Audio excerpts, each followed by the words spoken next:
Hi, this is Tim Krolsky. Most people might think they know what goes on in the life of a truck driver, but we thought it was time to understand the person that operates the truck, to find what actually drives them and what really goes on before and after the brakes get set. Welcome to Garner Trucking's Beyond the Cab. Hello and welcome to another edition of Beyond the Cab. Today I have a very special guest and a special topic, so something a little different from what we've done on previous shows. I want to introduce Garner Trucking's safety manager, Emma Gelacek. I got it right, didn't I? Yeah, That's you right. did. I'm impressed. There you go. Impressed. It's trickier to spell, I think, than to say. Yeah. I get a lot of Gelacek. Mm-hmm. So, yeah. Well, try having the last name Krolsky, see where that gets you. Yeah, I'm sure. So today, Emma, I thought we'd do something a little bit different. We've got new hours of service rules that are going to be coming out on September 29th of this year. And I felt it was necessary that maybe we sit down and have some frank and open conversation about what these rules are, what it means for our fleet and certainly the fleets that are all over the country, and specifically maybe some driver attitudes on things, and just really try to get to the bottom of what those changes are really going to mean to not only our fleet but again, drivers across the country. So the new rules will consist of a 30-minute break, which is the same as the old rule, but that break can be taken while driving 8 hours. So it's not a full 8 hours of working and driving, right? Yeah, so not from the time you log on for your pre-trip. Right. But when you've accumulated 8 hours of driving. Which that's a much different statement if you're starting your day and you've got 2 hours of wait time at a customer or something like that. Right. It's not chewing into that time where you're going to have to take that half-hour break. Yeah, and I mean there's some drivers that they end up not even driving 8 hours in a day because the day's been rough, so then they wouldn't have to take a 30-minute break at all. Right, which also a nice feature. There also is some modification now and this is kind of the big thing, is the modification for the sleeper berth. We've been under a requirement to do, if we're going to split, if we're going to go beyond that 10-hour break, we have to split in an 8 and 2 fashion, so 8 hours here, 2 hours here. And there's some rules and guidelines that are very complicated. We could probably spend the next 20 minutes just talking about that. Yeah, and just confuse everybody. Right. But the reality is that there's going to be an addition to that split where you can either do an 8 and 2 split or a 7 and 3 split. Also, like 7.5 and 2.5. I mean, anything that's at least 7 on the longer one, those have to be in the sleeper berth. Right. The other shorter break of at least 2 have to combine and equal 10. Right. That one can be either off duty or sleeper berth. Okay. So what do you see as the disadvantage of that? Well, if there is one, I'm making an assumption. I can see where, like, if you're in a dock and stuff like that, but it really can add to the day because that short break is going to pause your 14-hour clock. Okay. So let's say you end up, waiting around for 3 hours off duty. It would pause your clock, your 14-hour clock, and then it would start up again, and you could have a 17-hour day. Right. So which is questionable, and as a former ops director, I think it's questionable. As to how that really is going to help a driver, or frankly hurt a driver in some cases. And obviously every company is going to address that piece, I would imagine, a little bit differently. I know for our organization this is more about sticking within those 14-hour guidelines and allowing a driver to be able to take that 3-hour and 7-hour split, or 2.5 and 7.5 hour split, however that needs to work out. What I like about it is the flexibility. It gets back to some kind of primitive flexibilities that both you and I afforded back before you had e-logs and ELDs and mandates, and you had paper and you were able to go to a customer, and if you had to split, you could split 5 and 5. You could split virtually just about any way you wanted to. And actually, at that time, it was only 8 hours, wasn't Yeah, it? yeah, it was 8 hours. So in essence, you could kind of work your day based on the demands of the day. So Yeah. if you ended up at a customer that you could simply drop and hook and get moving, your logs could reflect that. But then maybe later in the day you've got an offload that takes you 3.5 hours, and you could put some of that time and get some rest and put that time in the sleeper berth. Whereas by today's current rules, you can't really do that. And have Yeah, you're real help you out. limited. So Yep. this does add a lot of flexibility, which can be useful. Yeah. I can see drivers tending to use it more towards the end of the week, to Mhm. maybe get home a couple hours earlier the next day. Right. So it's just trying to understand. Well, The numbers. frankly, at the end of the day, there should be advantage for the driver because what's the lure, of our business in the first place? The lure is that you are, Gotta that be make your them. own boss, Yeah. right? Mm-hmm. And you're going to be able to make those types of decisions. And quite frankly, I think a lot of that has been taken, not all for bad reason. No. From a safety aspect, I love the world that we live in trucking now versus when I was on the road or when you were on the road. Yeah. And you've had experience in both worlds, so you know what I'm talking about there. I just think it's good to be able to have some control over that day and say, okay, I can afford to take this 3-hour break right now and then use that 7 hours a little later on in my day and still do the same job that the other driver might be taking a 10-hour break and then Yeah. operating for 11 hours. So couple of more things, again, kind of maybe not really directly affect our fleet, just because of the nature of our business and the things that we do, but lengthening that short haul exemption from a 12 to 14 hours and going from 100 to 150 air miles. That's pretty big, for the industry. Yeah. But we're not going to, utilize that. So where's its place, Emma? Where do you feel its place is?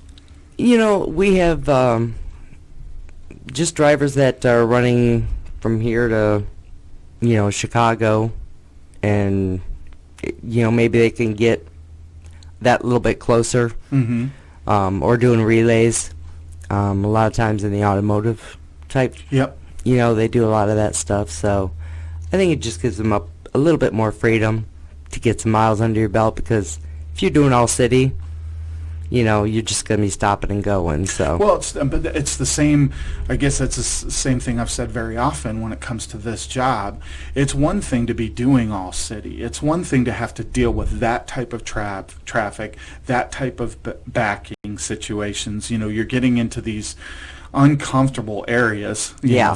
Almost all day you're Yeah. dealing with that. So that beer delivery or that milk delivery, that pop delivery, whatever you're dropping off of that truck during the course of the day, those boys and girls are in working hard. and they're in their Yeah. own kind of world with that. Whereas, for what we do, most of it over the road and longer distances, and those opportunities to be unsafe present themselves in other ways. Yeah. Where you get miles and miles down the highway, backing situations that really only command about 10% of the workload that you do, which makes that, to me, a little more dangerous. So it is Yeah. two different worlds, and to try and have those collide, especially with a company like ours, I agree with you. I think staying away from that is just probably a better plan. Modifications for adverse driving. Talk a little bit about that, because that's the fourth point of these new Yeah. hours of service rules. Yeah, it used to be you would only get an additional 2 hours of drive time, but you had to do it within your 14. Right. Well, if you're in adverse conditions, you ain't going very fast, so your 14 would burn up pretty quickly. Mm-hmm. And now they've added 2 to the 14 as well. So you would have 13 hours to drive within a 16-hour period. And then the difference is who is responsible for the knowledge of an adverse condition. Right. Yeah, it was dispatch. Mhm. And at the time of dispatch, they need to say, is there going to be an adverse condition or not? So it would be something that's unknown and unpredictable. Right. So So would you So by that token, it does raise an interesting point. I know, for example, I try to check my weather report before I go to sleep. And then when I get up in the morning, that's one of the first things I'm doing in the morning is checking what the weather is going to be. And virtually everyone's made the statement about weather people that that's the only business you can actually be wrong in and still have a job the next day. But we find that those situations change dramatically. Not only here in Ohio, but virtually I think anywhere that can be true. So, at what point do you draw a line in the sand and say, okay, we didn't know that this was coming, the snowstorm was coming. We didn't know that torrential rainfall was going to happen. We didn't know anything about this tornado that was going to be coming through the area. Yeah, I mean, you can only trust it so much. Right. We still got to move the freight and stuff, and I understand that. But, if it's coming down a lot faster or you didn't expect the glaze of ice underneath, that stuff, that's unknown. Right. Shutting down a highway, you get into those situations you can't predict for everything, as you're pointing out. Yeah. But it's an interesting set of rules. So overall, do you think this was a good decision, bad decision? It doesn't really matter, for the two of us. We both have prominent positions within the organization, you being in that safety world and me more so on the operations side of things, that we have to support the laws of the country. We have to support the laws regarding that hours of service and do right by the organization and for our drivers. But on maybe a more personal note, good decision, bad decision, where's your head at with this? What do you think? The overall of it? Yeah. I mean, I'm torn. When you set your brakes at the end of a 14-hour day, you're tired. Yeah, that's it. That's it. I mean, I've had days where, man, my clock ran down and I thought, man, I could just keep going, Mm-hmm. But I tell you what, I sat there for 5 minutes doing my paperwork and stuff. And now I'm tired. Yeah, it kind of hits you. And well, I think that's the part of the job people don't understand until you do it, is how fatiguing using your brain is all day. Yeah. Because trucking's not really a physical job for most of us, anyway. Right. You have some different departments, flatbed departments, those types of things where there's some physical work, real physical work. Mm-hmm. But for what we do, it's mental. Oh yeah, I mean, mental just game. the amount of clocks we have to deal with. Mm-hmm. And then you add on directions and detours and every four-wheeler that goes around you, are they going to cut you off? And yeah, it's exhausting. Right. It really is. Right. So, love it. Love driving, but yeah, it is. It's really tiring. And so, the thought of running a 17-hour day, it's a challenge. It It's is a bit challenge. much. And I feel like in that concern. regard it does. It takes us backwards a little bit as an Yeah. industry from that standpoint, and depending really on the attitudes of those that are either going to try and, I guess, quote unquote, enforce that type of situation. I know, again, for our drivers, we've agreed upon, here's our operation and here's how we're doing things, and we're going to continue with the attitude of a 14-hour clock. Yeah. And for our drivers and for our organization, I think that's just simply the right thing to do.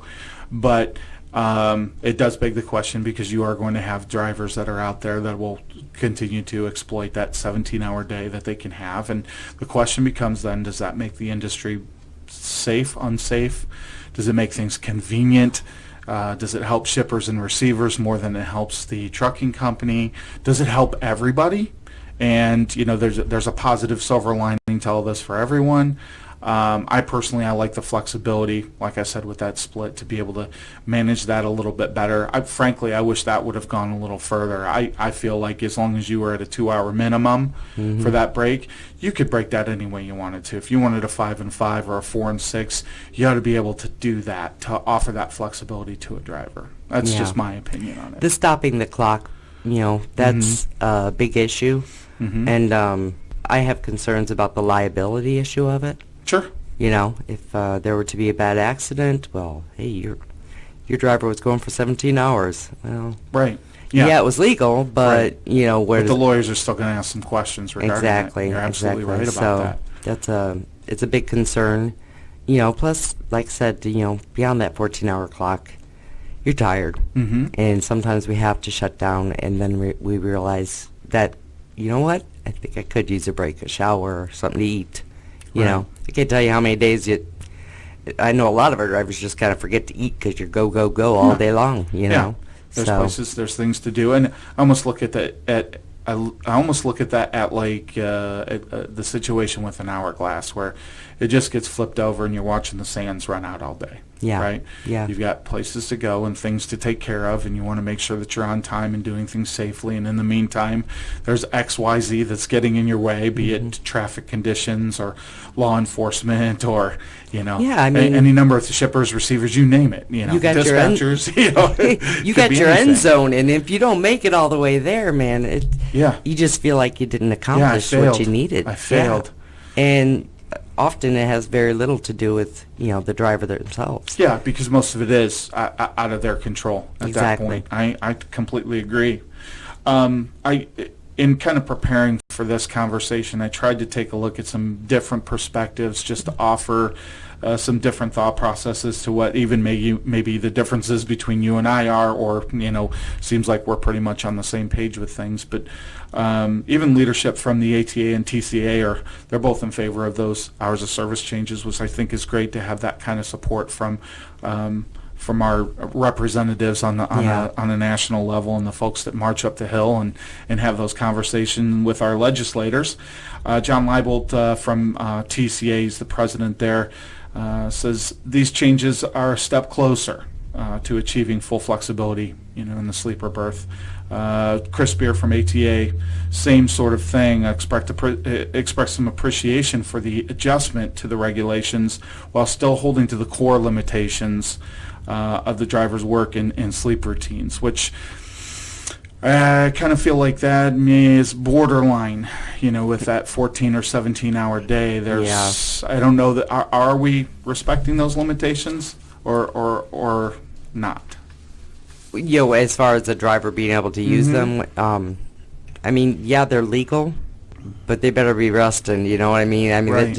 it's right now we're just gonna kind of not push anybody to do it, but I know we're gonna have drivers that will want to do it, and could probably run that every day. I don't really know that that kind of an extension helps relay situations, be it a UPS or an Amazon or as you're pointing out, automotive industry. I don't know that any of those things will help that if you're utilizing that truck on a 24-hour basis with multiple drivers in it. That extension of the day just kind of it takes away from that sort of productivity too, which has not really been a consideration or a conversation that I've seen in any of this. And of course, it's our job as trucking companies to figure out the best way to operate and maximize profits along with safety. But I think it's interesting that I haven't really seen a whole lot of literature or conversation from the company standpoint talking about those particular issues, because that is an operational change if you're.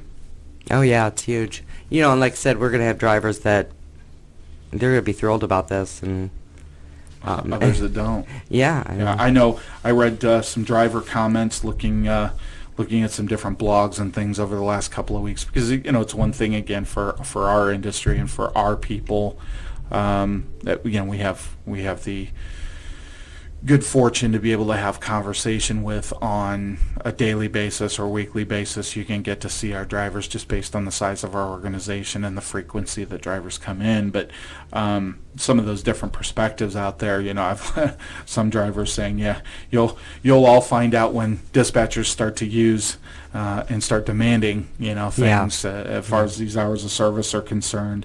I've seen some confusion from several drivers talking through some different blogs and things that, they're asking questions and their peers are responding with, quite frankly, the correct information based on how the laws are reading and what will go into effect on the 29th.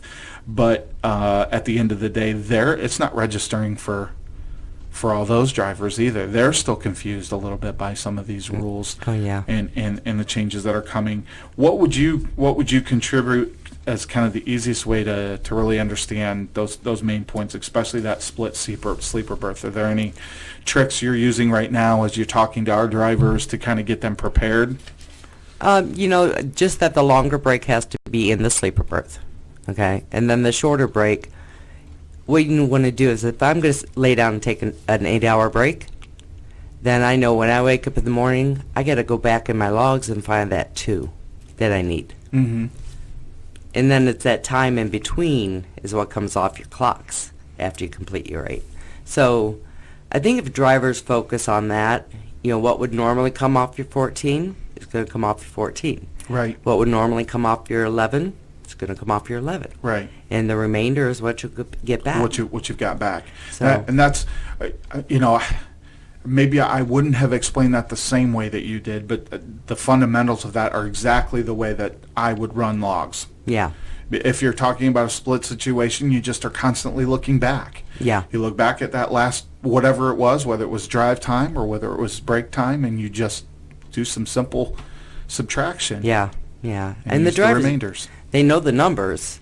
Right. But like I said, there's so many clocks that we're messing with, and now we have so many more variations Yeah. of it as well. So, I mean, it's challenging. So maybe especially it was at the better. end of the day. Maybe it was better that there isn't more ways to split Oh yeah. as we get Yeah. started. So I wonder maybe down the road that doesn't get lobbied and there's a different conversation a year or 2 years I know from the now. teams miss 5-5s. Yeah. Yeah. Yeah. they used Well, to do it makes that. good sense. Yeah. It makes good sense in some situations.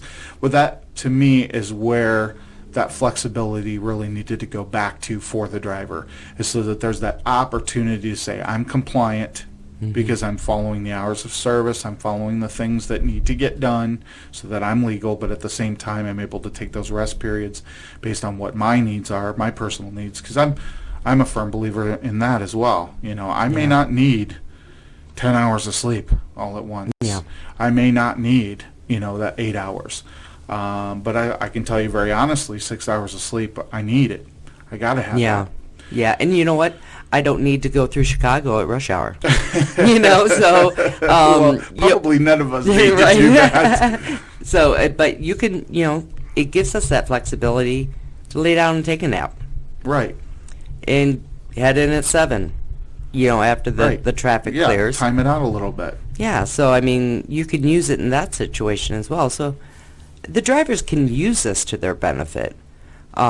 We definitely don't want to push people to do it if they're not comfortable with it. Right. But it does allow that flexibility everybody's been asking for. Yeah, it absolutely adds another layer, to that whole drive day and how you're going to handle those situations. And I still kind of have to roll back to the customer, because we get into situations all the time, and every driver sees it. Every driver sees that situation where, okay, this took a little longer to get me loaded than what I thought, or this took me a little longer to unload, and I haven't been doing anything in that time. Yeah. Right? I'm laying in my bunk, I'm in and out, getting some sleep, relaxing, watching television, getting something to eat, maybe milling around or exercise, doing whatever a break would kind of culminate towards. And so when you're talking about the shorter pieces, to be able to use that any way you want to would be, I think, is pretty helpful. So Yeah. it is a step closer to that. I absolutely agree with you there. In closing, what did we miss? What didn't we talk about today? On that 30, Yeah. where you had to take it either sleeper berth or off duty, Mm-hmm. they can do that on duty, even yard move. Yeah, which that's an interesting twist too, because at that point, again, for me, if I'm moving the truck, I'm working. Yeah, but a lot of times, you'll pull in and you gotta wash your windshield, and you do it on your 30-minute break, Right. and then you gotta pull forward. Well, you had to do it at 4 miles an hour, or it would Right. trip to drive, and then it would interrupt your break. Right. So you'd be able to do, on duty, clean your windshield, yard move, pull forward into a parking space. Find your place. And Yeah, and then switch it over to off duty. As long as they're consecutive, okay, and they total 30 minutes, and they're not, divided by any type of drive time, Right. then that'll count as your 30. Then we're good.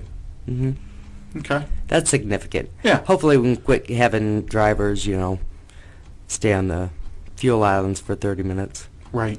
So. Yeah. Well, yeah. You don't you don't want to be plugging up the works. while Right, waiting for your exactly. break to be done.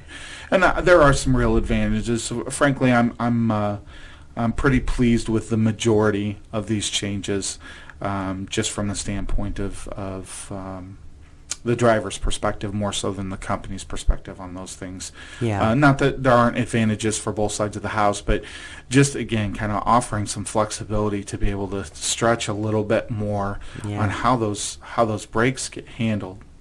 Yeah, and ultimately, if you're fatigued, you got to shut it down. At the end of the day, that's what it's all about. It really is. Maybe a 2-hour nap is just the thing. And then start your day back up, or maybe you need to take a whole break. Right. You just communicate. Right. There's going to be a lot of questions, so I expect a lot of calls when all this Yeah, I kind would think so. I would think progresses. so. And I like doing that stuff. So. Well, I appreciate your time today, Emma. Thanks so much for sitting down and talking through. This is, a hot button topic. We've got other things in the industry. There's always something cooking, right, in terms At of least legislation. 10. Yeah. Yeah. I know I had some questions today as far as the new drug testing that they're taking a look at, and hair follicle testing and all those things. So I think in the future it'd be good as we have those topics and things become quote unquote law that to be able to sit down and have some discussion about. It's always good. I think opening that dialogue up for everybody just to kind of paint a clear picture. So Yeah. I do appreciate your time today. Thank you for having me. Thank you. So another edition of Beyond the Cab. Thanks.